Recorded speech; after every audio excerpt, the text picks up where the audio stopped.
optimal minimalism. At this altitude, I can run flat out for a half mile before my hands start shaking. Can I ask you a personal question? Now would seem an appropriate time. What if I did the opposite? I'm a cybernetic organism, living tissue over a metal endoskeleton. Tim Ferriss Show. This episode is brought to you by AG1, the daily foundational nutritional supplement that supports whole body health. I do get asked a lot what I would take if I could only take one supplement. And the true answer is invariably AG1. It simply covers a ton of bases. I usually drink it in the mornings and frequently take their travel packs with me on the road. So what is AG1? AG1 is a science-driven formulation of vitamins, probiotics, and whole food sourced nutrients. In a single scoop, AG1 gives you support for the brain, gut, and immune system. So take ownership of your health and try AG1 today. You will get a free 1-year supply of vitamin D and 5 free AG1 travel packs with your first subscription purchase. So learn more, check it out. Go to drinkag1.com/Tim. That's drinkag1, the number 1, drinkag1.com/Tim. Last time, drinkag1.com/Tim. Check it out. Hello, boys and girls, children and squirrels. This is Tim Ferriss, and welcome to another episode of the Tim Ferriss Show. This is not one of my normal deconstruction episodes where I interview someone. This is an in-between episode, but a very, very valuable one, I hope. It is with Chris Sacca, who was recently the cover story of the Midas issue of Forbes magazine. He was on the cover because he is a newly minted billionaire and the proprietor of what will likely be the most successful venture capital fund in history, lowercase 1. He's an early stage investor in companies like Twitter, Uber, Instagram, Kickstarter, and many more. Also wears cowboy shirts, has a great beard, and is hilarious. And in this episode, he answers all of your most pressing questions. And they were voted upon, and he takes the most popular, the most interesting, and gives some fantastic responses, ranging from life advice to business advice and everything in between. So without further ado, please enjoy this episode with Chris Sacca. How's it going, everybody? This is Chris Sacca. But because of this microphone and these headphones and this fancy podcasting setup that Tim Ferriss made me go buy so that I could do this update with you, I'm feeling pretty hip-hop right now. If you look at me, I think, I asked some of you for suggestions for the name. I like Sir Tweets a lot, the Unicorn Chief, a.k.a. DJ Sacagawea, a.k.a. MC140, a.k.a. Sakatumi, maybe DJ Term Streets, Cowboy Shark, MCVC, or even Sacca Khan. I think I'll go by any of those handles and more. In fact, at the end of listening to this, if you have other suggestions for my DJ handle, just put them up on Twitter to @Sacca. Meanwhile, you guys were very cool to put up a bunch of questions on Reddit following my discussion with Tim. It's always fun to talk to Tim. That particular discussion was in the midst of my 40th birthday celebration, so we were foggy but having a good time. And I really appreciated the question you guys put up. I'm going to try and tackle a bunch of them. Tim asked me to do 5 or 10, but let's see how many we can bang out before real life responsibilities catch up to me. One of the first questions I saw was hiring and finding a good technical co-founder versus exporting to a mobile web development company to retain equity. This is always challenging just because I think one of the first questions I get asked very frequently is, where do I find a good technical co-founder? I think you can just go to where the geeks are hanging out, virtually and physically. You can go to hackathons, you can hang out on GitHub and in Hacker News and in places where geeks are. And I think you'll find that if you're non-technical yourself, you'll find you're actually more helpful than you probably thought you were or that you could be. I would encourage you to just not find the process of finding a technical co-founder so daunting. As much as you may be envious of their coding skills, they probably have a quiet respect for the other things at which you can be helpful, the other aspects of the business as well. That said, what I've seen when people outsource their mobile and web development, particularly for a tech-oriented company, is it just puts a glass ceiling on the company. You usually can get a first and a quicker round 1 and round 2 of your product, get your MVP out there, but then you're stuck with a code base that you can't really expound upon or improve in any way. And you end up tearing it down and starting from the beginning. And so at a time when your users are most excited and you're most excited about building something for the future, you don't really have the tools to improve it. And that's incredibly frustrating. So I think double down, get that technical co-founder right up front. And I think that'll put you in the best spot. The last part of your question there was about retaining equity. Don't be short-sighted about retaining equity in the early days. Anyone who's going to come on and be worthwhile is going to be worth a chunk of the company. And if they're not, take it back. The next question here, if you were to give a commencement speech tomorrow, what would your message be? My first message would be congratulations to all of you who are graduating in January. Now you don't have to, they'll just have a much longer spring break. It'll be great for them. That said, I gave a commencement speech in Minnesota a few years ago. I was pretty proud of it. I think it's probably YouTubeable, and Tim has a great way of posting links to these things on his site. But I was at the Carlson School of Management up at the University of Minnesota. And I will say it was funny because I actually, they contract me for that speech through my agent. We agreed upon a fee. I put a lot of heart and soul in any time I've talked publicly. And so I showed up to do this speech. And I didn't realize they actually had me give the same speech 3 times to 3 different graduations that day. It was intense, but I had a really great time. They filled up this hockey arena and 3 times I gave a speech. And I actually think it got better. I took notes. I saw which jokes got no reaction and gave this speech. But the core of it was to be your unapologetically weird self. I think authenticity is one of the most lacking things out there these days. And that as people strive to all pad their life, their resume and their credentials, we've started to miss out on some of the fun edge cases that make life interesting and that make us want to be around other people and that make us helpful and valuable. And so I spent, an hour or so going into that stuff. So I would encourage you to go check that out because I think it holds up now. Next question. What are the keys to success for an amazing disco night?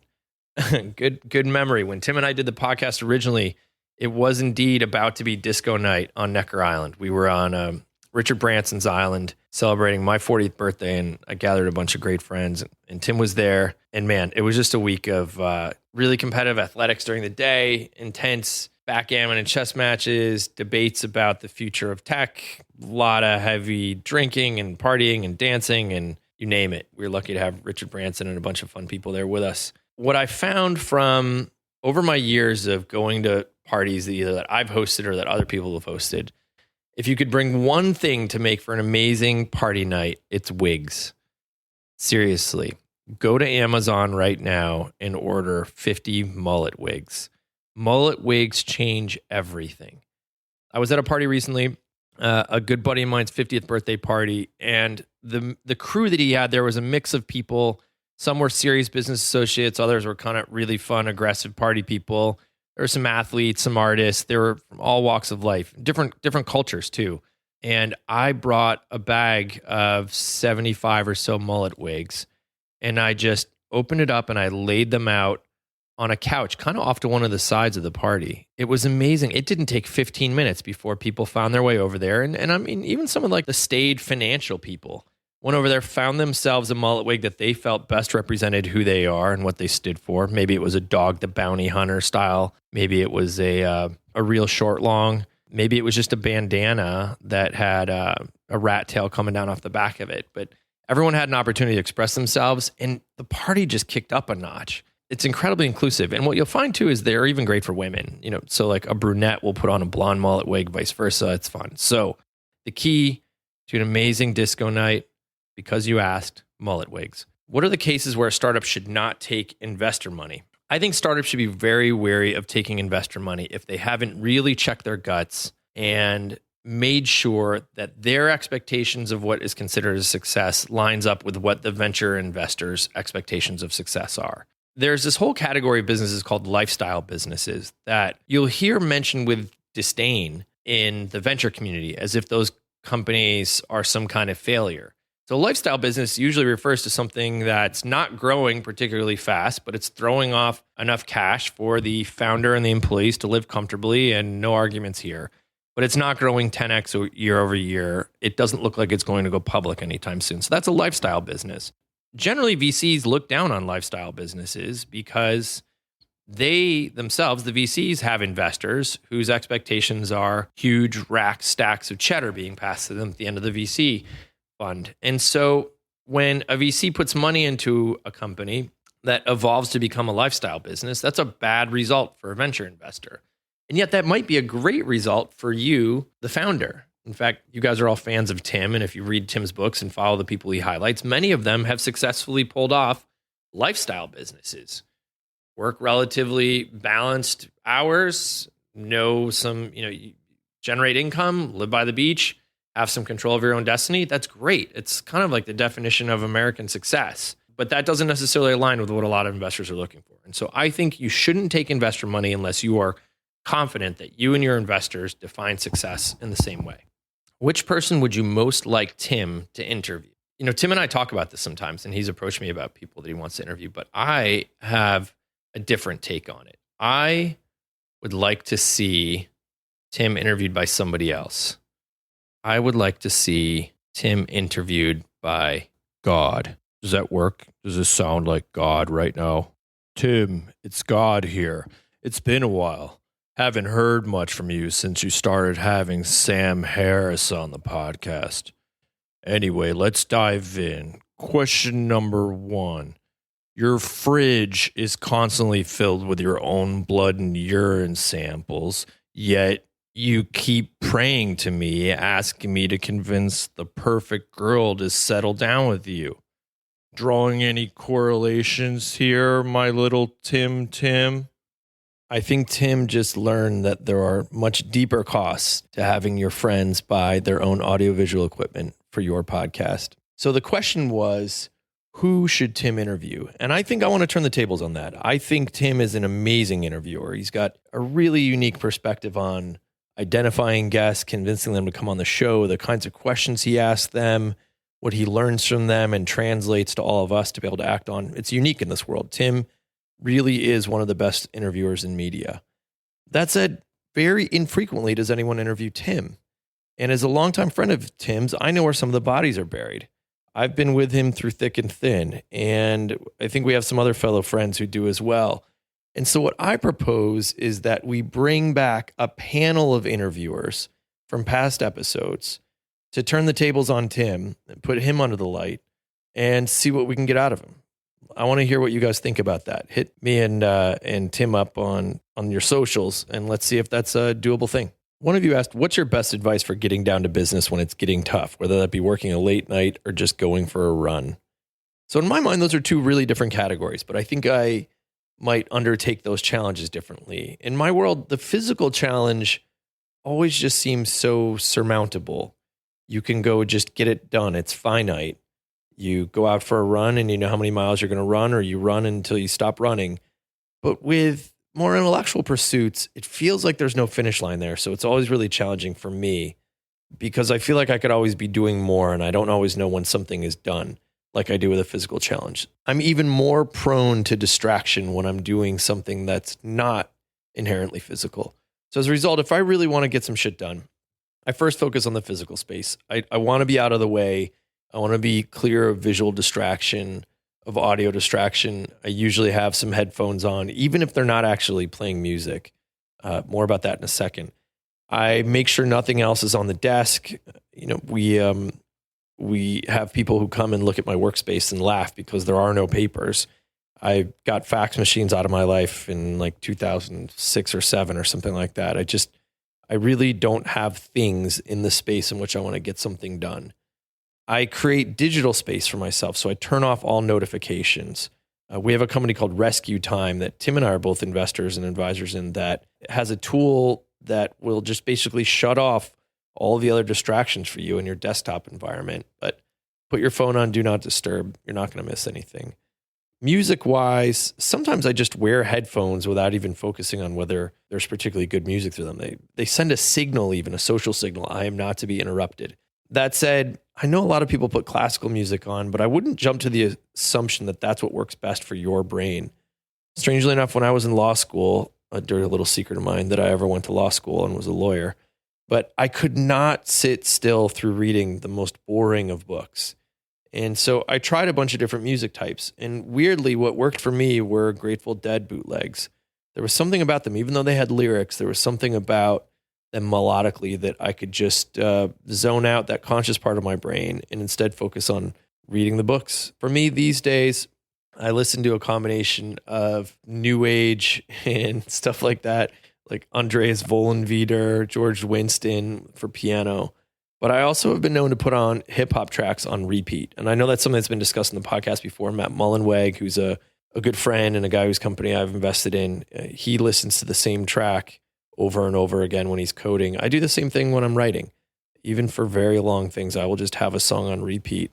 Some of those songs have included the Harlem Shake, believe it or not. I can bang through an amazing amount of email with the Harlem Shake going in the background.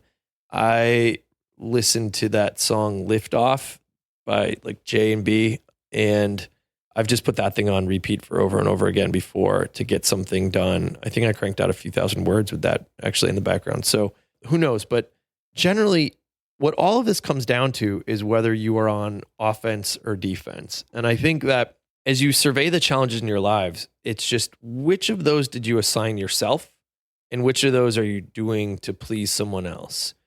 Are you out there actually working off your own to-do list, or are you letting everybody else write your to-do list for you via your inbox? And I think being on offense requires more work. You have to do the work of writing down the to-dos, of creating the space in which to get it done, of planning the execution, of pushing everything else aside and prioritizing your work. And so I think before we even get to how you arrange your physical space and your digital space and what's in your head and getting your food and nutrition right, making sure you have a glass of water, making sure you've gone to the John, I think the number one thing you can do is focusing on, am I doing this thing for me or am I doing this thing for someone else? Okay, you asked if you could move your family to anywhere in the world and start fresh, what country would you move to? So I don't know about starting fresh. I don't necessarily want to think I don't think I necessarily want to start fresh right now. I've got a pretty good setup. That said, at multiple points in my life, I've certainly uprooted everything and moved, even when it didn't make any sense to. Some of you don't know this, but despite being what people continually refer to as a Silicon Valley investor, I haven't actually lived in San Francisco since 2007. I moved to Truckee, California, up in Lake Tahoe. An amazing place to live, a great place to live, but certainly not a tech hotbed as we think of it. And by that time, I really hadn't made real money in the investing game. And so there I was, an aspiring venture investor moving away from the epicenter of Silicon Valley to, a rural region up in the woods, in the mountains. I did that though because, as I referenced earlier, I was going on offense. I was sick of doing coffee after coffee of just routine meetings in San Francisco. And instead I wanted to go on offense. I wanted to have the time to focus, to learn the things I wanted to learn, build what I wanted to build, and really invest in the relationships that I wanted to grow rather than just doing a day of coffee after coffee after coffee. And so I moved up to Lake Tahoe. Again, on paper, it didn't make any sense at all. Fast forward a few years, just as things in Lake Tahoe were starting to really make sense, my wife, Crystal, and I, on like 2 weeks' notice, decided to buy a house in LA and start splitting our time with Los Angeles. Neither of us had ever lived there before. We didn't really have any business there at all. It just felt like the right thing to do for us. And again, people read into it like, oh, Chris is endorsing the LA startup scene or something. It wasn't any bigger than that. It was just Crystal and I decided that that's what made the most sense for us at that time. And so we did it. We made that jump and we love LA. But last year we made another jump to Montana and we found that there were some things we wanted to do and to experience that were in Montana that weren't in Los Angeles and weren't in Truckee. And so I embody that spirit of just picking up and moving my family. We have 3 kids now. And so picking up and moving my family, and it's an adventure and it's fun. And I think it teaches them flexibility, adaptability. It certainly makes you question how many things you own because it's hard to move all your stuff. So you end up owning less stuff. But that said, I think the thing that it reminds me of and that I'm most grateful for is how every time I've made one of those moves, I've done it by choice. And I think there are too many people on this planet right now who don't have that control over their own destiny and who are forced to make much more drastic moves, not by their own choice. Whether it's on one extreme, a Syrian refugee, or on the other extreme, someone in the United States who's losing their house or whose job has been downsized. And I think it's a moment for reflection that as much as I really enjoy the culture of lifestyle design, implicit in it has to be some gratitude that we're fortunate enough to make these kinds of choices. And so, ultimately, my family will live outside the country significantly. We have 3 kids under 5 right now, so we're letting everybody grow up a little bit. But my wife grew up all over the world. I want to have that same experience for my kids too. I want them to be exposed to the human condition. I want them to know people of every color, and I want them to learn other languages and just have that broad human experience that I don't think you can get living in a wealthy suburb of a major US city. Chris, in light of your admiration of Buckminster Fuller and fascination with sci-fi and musings about the future, what are your thoughts on how human societies can adapt to the increasing speed of tech advancement? And then there were some other questions like this. How do you see your family's day-to-day life changing as virtual reality comes to prominence? Artificial intelligence starts replacing a significant number of jobs. Biotech starts changing our lifespans, and we begin to colonize other planets. Oh man, this just got dark. Well, first of all, let me just say planet colonization is not a short-term concern of mine. The physical limitations of space travel render it pretty low on the list for me. It's just not going to come up for myself, maybe my kids, grandkids probably, but it's not high on the list for me. Unless you know something about hyperspace, I don't know yet, so let me know. But focusing back on these other questions that I think are truly tough questions about the impact of technology and societal adaptation, I am concerned. We approach a lot of this stuff with this universal embrace of progress with a really engineering centric focus on what the measures of progress are. I mean, we think about each year at CES, they show a display with more and more resolution, and they show a virtual reality headset with less and less latency, and they're incredible technical achievements. Yet, what I worry about is that those displays are outpacing the rate of our biological and physiological adaptation. Years ago, someone gave me a Sony PSP. It was somebody at Sony gave me a PSP, and I was monkeying around with it on a flight, and I was playing Grand Theft Auto. And when I got to the airport, I got in my car and started driving and realized I was driving incredibly aggressively. I was a really asshole driver all of a sudden.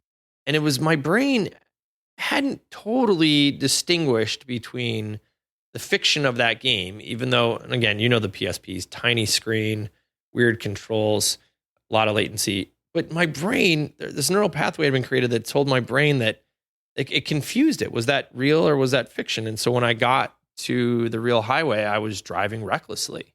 Now, I'm not making an argument for game censorship, et cetera. I don't want to make this into a bigger discussion than that. But the reality is that if you've tried a VR headset now, you know your brain doesn't really know what the hell is going on. You walk up to the edge and you feel fear. You look down and it's scary. And that's one of the things that's interesting is that one after one, these advances are technical achievements. And I'm really impressed by the teams that build these. But I don't think we're making the same investment in the biological and psychological ramifications of some of these things. And I don't think it's all bad at all. I'm an optimist. You asked me about Buckminster Fuller. I mean, he is the optimist when it comes to technology. He was the believer that tech could solve all of our problems. He held steadfast that technological progress would ensure that the whole planet's needs could be met in terms of food and education, natural resources. And yet, and I'm sure you see a digital divide. There are haves and have-nots, a healthcare divide, an education divide, a criminal justice divide, a nutritional divide. And yet much of the tech available today doesn't seem to be improving those situations very much. You know, I had this interesting lesson in this years ago when I worked at Google. I was working for Larry and Sergey, and we had an opportunity to partner with Walmart on a big project. It was related to the wireless stuff. We realized there were about 4,000 or so Walmart locations in the United States. And if we'd put a cellular tower on top of each of them, that would have been a great way to build a wireless network. That was one of the things I was focused on back then. And I once made some offhanded comment about how partnering with Walmart would be, that'd be a dark day for me. And Larry and Sergey asked, why? What do you mean? And I said, well, you guys are fans of Walmart? And they said, yeah, it's like the triumph of efficiency. I mean, think of that. Like, think of all the money that's been saved by consolidating everything into massive purchasing power and bringing down costs throughout the supply chain and central distribution hubs like that. It's an amazing triumph. And so they saw it as an engineering and economic exercise. And who can blame them? They're one of the most successful engineering and economic pairs ever. But As someone who grew up in a small town where the downtown was replaced by a Walmart out of the center of town, I saw Walmart as the catalyst for a lot of American downtowns being abandoned. And I saw a lot of people losing their jobs and their identities and the control over their own destinies. And it was interesting to be sitting in that room with them and have those two completely different perspectives on that company because of how we'd grown up and what we'd been exposed to and the lens through which we saw the world and how we evaluated successful outcomes. And so to bring this back to your question about the future of technology and societal adaptation, one of the things I think it's hard for me to do is to put myself always in the shoes of those who are going to end up on the wrong end of these equations. One of you asked a question somewhere who postulated that it would be something like, in the future, 30% of us would have it good and 70% of us will have it bad. I actually think on this current path, it's going to be way worse than that. There will be way fewer people who have it good and the rest will struggle. In the old economy where people used to have careers and pensions and benefits, that doesn't exist anymore. It's been replaced by people who are called associates, who work hourly, who don't really qualify for benefits, who don't have a safety net. And there's scary implications to that. I saw a prophetic comment recently on Twitter about how the future will basically be 10 trillionaires and the rest of us will be taking turns serving venti espressos to each other and driving around in each other's Ubers. Obviously, that's intensely dystopian, but there's a trend line pointed in that direction. And yet what I worry about is that it's hard for those of us who are even listening to this podcast right now to parse that. Because when you think about your day, when you think about your month and your year and your life up to this point, I, like you, like to think that I hustled to get here. I can point to all the times I've worked my ass off. But the reality is, apart from just the advantages of being white and a male and a native English speaker with an American passport, in my case, I was always just smart as hell. Like I went to college for math starting in 7th grade. And I've always known that if there's a system somewhere, I'll figure it out. I'll hack it. And that's the challenge, is that how do I begin to perceive the fear and the anxiety and the hopelessness and even the helplessness in a system if I just know in my heart that I will always figure out a way to come out on top? That's the myopia that concerns me the most. And that's what I think is so prevalent in Silicon Valley today, is that Silicon Valley is populated mostly by folks who would consider themselves winners of the traditional race, people who floated to the top of their educational institutions, who've succeeded in the ranks of their traditional businesses, who have taken risks, entrepreneurial risks, and who've had great success. And yet all of that has come at the exclusion of a lot of the voices that I consider to be vital in a worthy society, in a round and robust and exciting society. But they've just been, it's beyond gentrification. They're just not voices you interact with much in Silicon Valley today and in the tech world today. And I think that myopia, it concerns me because I think it's actually going to end up costing us as an industry a lot of success. But I also think the lack of empathy there is going to lead to more social and political unrest. And this country, there's a really good shot it unravels.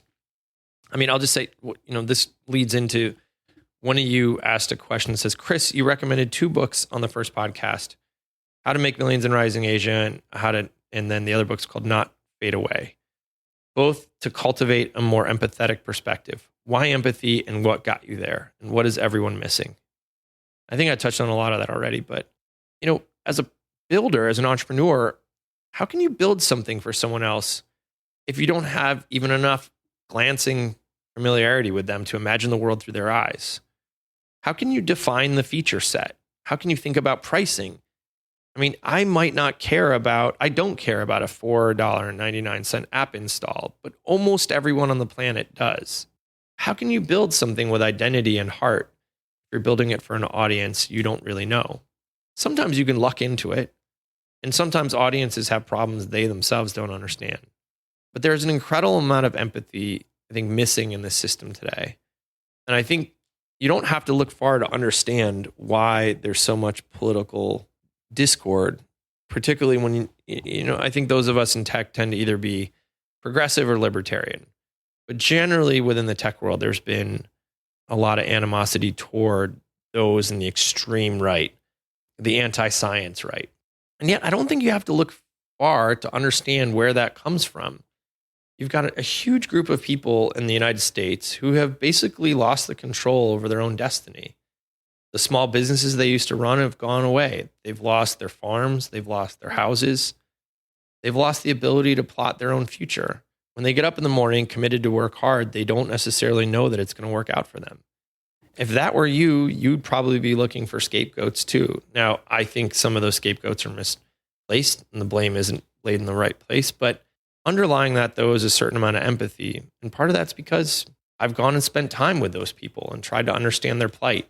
And I think those of us who will take that time and invest in that understanding, our lives will be richer for it. Our societies will be stronger for it. Our kids will be better for it. And I think our products and the services we offer will actually play out a lot better as well. Was that a long enough answer for you?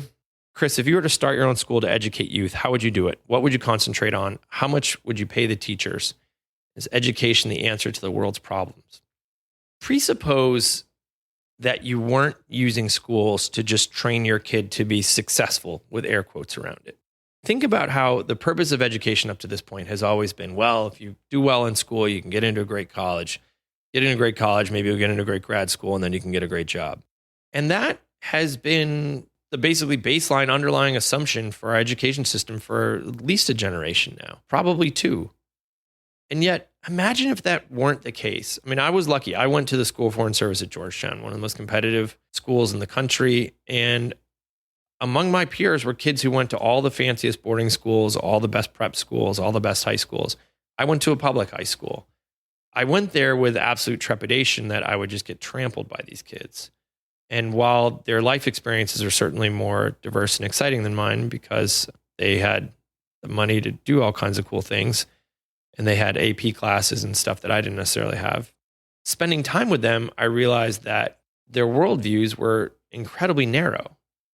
Most of them had never worked or lived among poor people. Most of them hadn't actually volunteered. Most of them hadn't had service jobs, tipping jobs. They hadn't worked manual labor.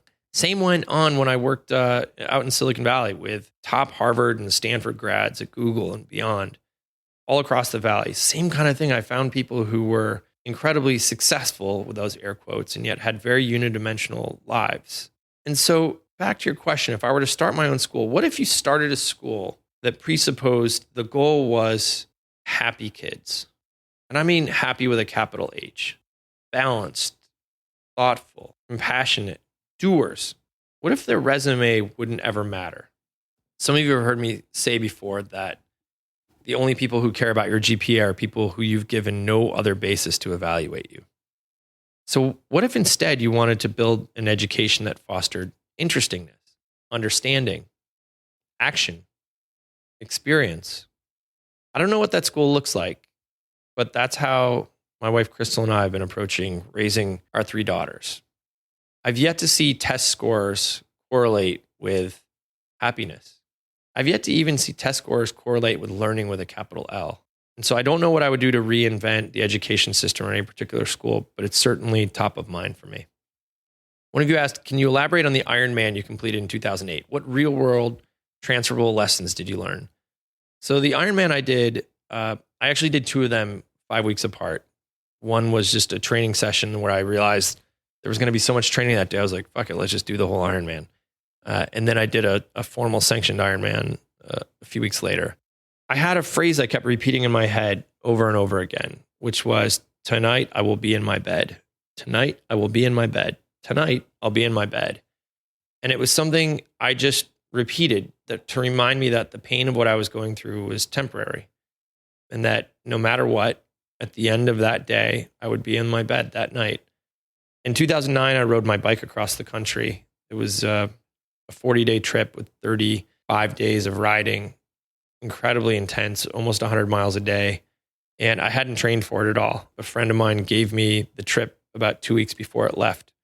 And so I showed up to the West Coast muffin topping out of my Lycra bike shorts. I couldn't name any of the parts of my bike. I just bought a bike. Actually, I didn't even have a road bike at the time I agreed to do it. I'd given away my tri bike, but I used the same principle there during one of the most painful experiences of my life. Just every time I would just say, tonight I'll be in my bed. And so I don't know if you can translate that to everything you do in the real world, but try it. Someone asked, are you more inclined to invest in a founder who has a proven entrepreneurial track record or someone who's a first-time founder, but a seasoned professional with relevant expertise in the area they'll be competing? I really worry. Expertise can be a contraindicator. Think about the Uber founders, Travis, Garrett, Ryan. None of them had ever driven cabs before or limos. And what I think I've found is that experience often deeply embeds the assumptions that need to be questioned in the first place. When you have experience of something, you don't notice the things that are new about it. You don't notice the idiosyncrasies that need to be tweaked. You don't notice where the air gaps are. One of the things I've always admired about Evan Williams as an entrepreneur is his ability to see the assumptions that the rest of us are taking for granted. On the other hand, I don't always think track records play out. I do not automatically back someone who had a great first exit. I don't think that's necessarily determinate. Surely there are founders who go on to show us that time and again, they are capable of building cool stuff. But often what happens is you'll see that second time founder malaise where if they've already exited, they might not have that same fire in their belly. You have to test those assumptions.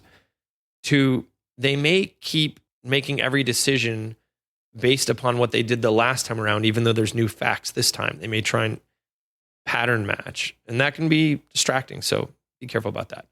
Next question was, Chris, I know this is a tired subject, and hopefully one day we won't have to talk about it anymore. But what are some of the ways that VCs can bring more diversity to their firms and more diversity to their portfolios? Women and people of color are underrepresented on both sides of the table. Truth is, it doesn't really matter what you're doing. A diversity of thought is good for business. Why the reluctance from VC? Well, I'm glad you brought it up. It's not a tired subject, and it's not going to get better unless we talk about it. And I'm glad. I'm glad there's awareness. I'm glad people are talking about it. But here's one thing that I think is going to end up fixing it in the end for us. It's greed. The reality is that these underrepresented talents, women and people of color and the LGBT community, one of the interesting things about this is that they all represent huge communities of disposable income with unique product desires, with unique tastes. These are huge economies that have largely been ignored. And so what happens is Silicon Valley has invested in the things it understands and the things that white guys get, to the chagrin of these other founders. And as a result, they've missed big markets.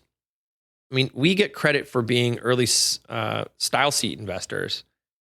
And yet what was funny was we invested in Style Seat because we liked Melody and we thought she had some hustle. I had no idea how big that market was until my wife, Crystal, explained to me how big that market was and how much women actually spent on their hair. And then later when I checked back in with Melody, I learned how much African-American women spend on their hair.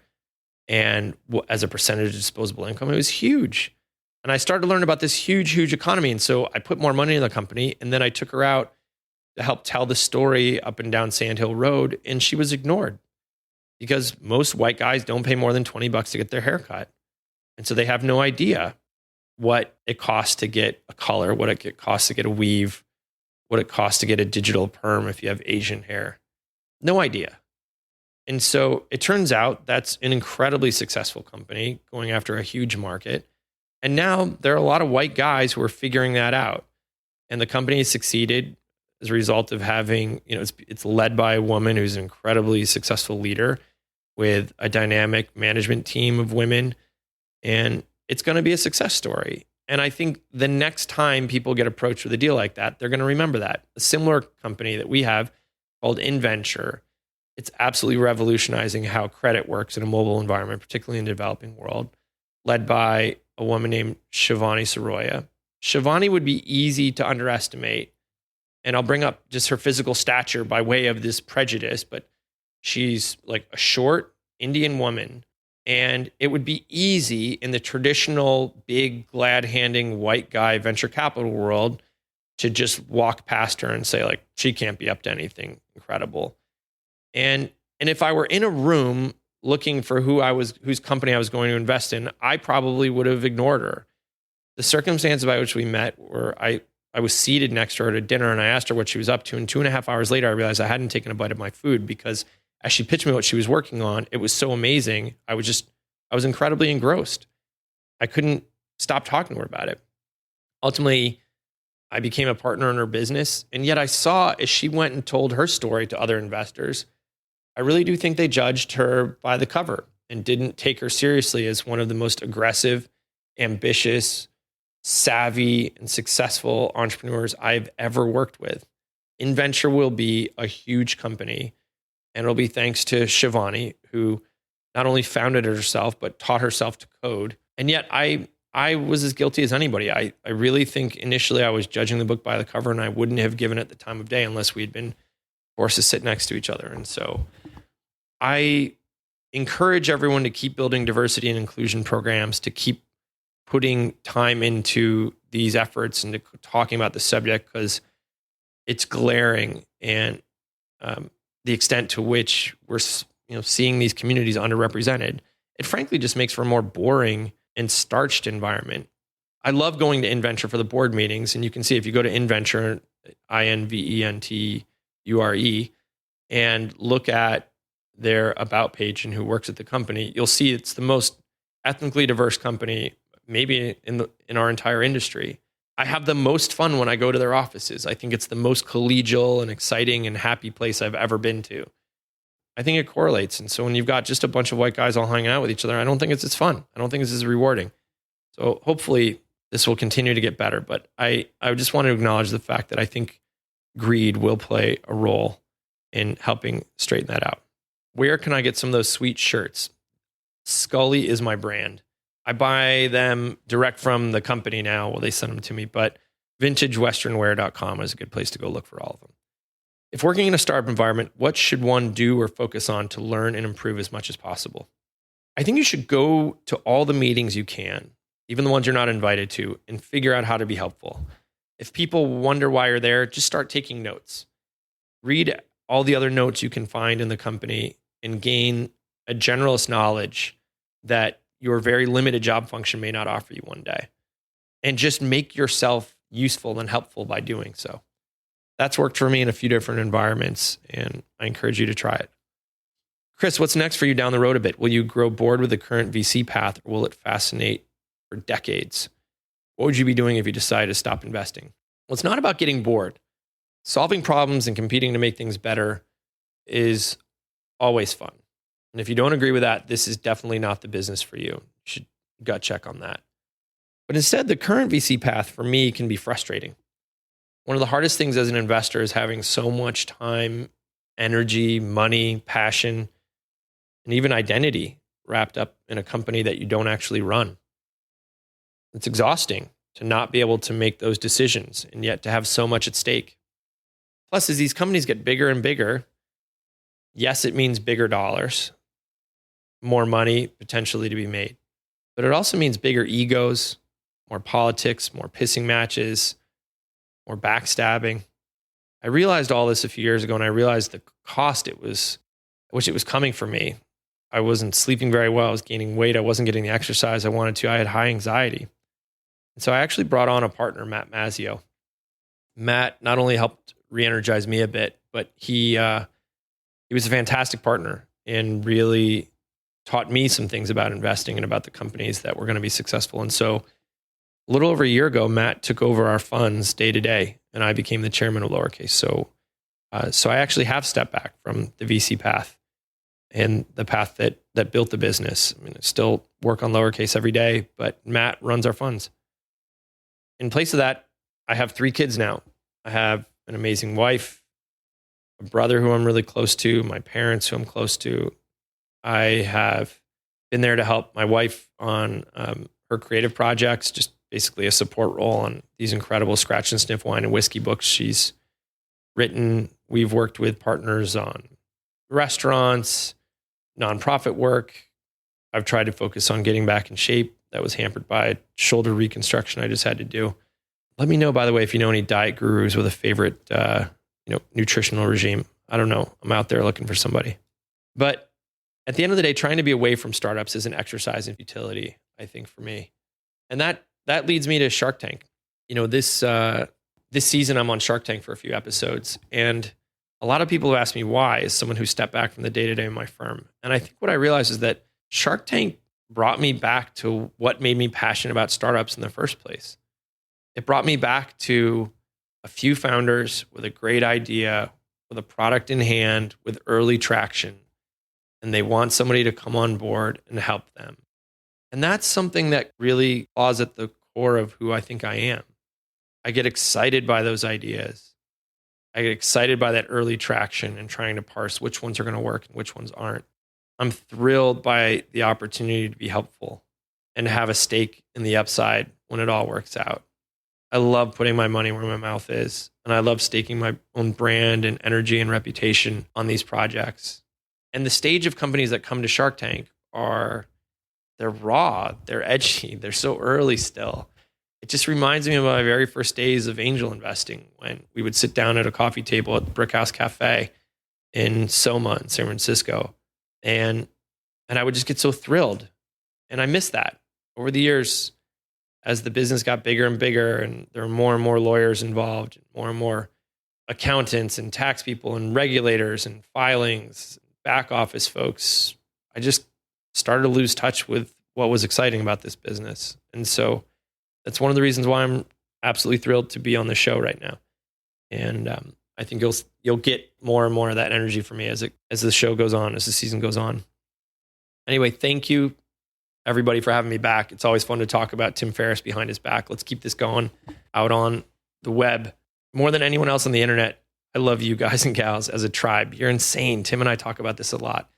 You are savvy, curious, you're pragmatic, you're cheap as hell, you're ambitious, you're motivated, you're highly engaged, and yet you're not as crazy as one might think you'd be on paper. A lot of people, I think, would jump to the conclusion that Tim's devotees must be all crackpots. A few of you definitely are, but most of you are just really amazing people. And so I enjoy hearing from you. I'm at Sacca on Twitter, at Sacca on Periscope, and Sacca on Snapchat. And last, let me just say, I'm on Shark Tank this Friday, the 15th of January at 9 p.m. Eastern and Pacific. And I've got something to say. During those time slots, go into your calendar and schedule a vitally important meeting with me. Do it at my email address, csacca, CSACCA, @gmail.com.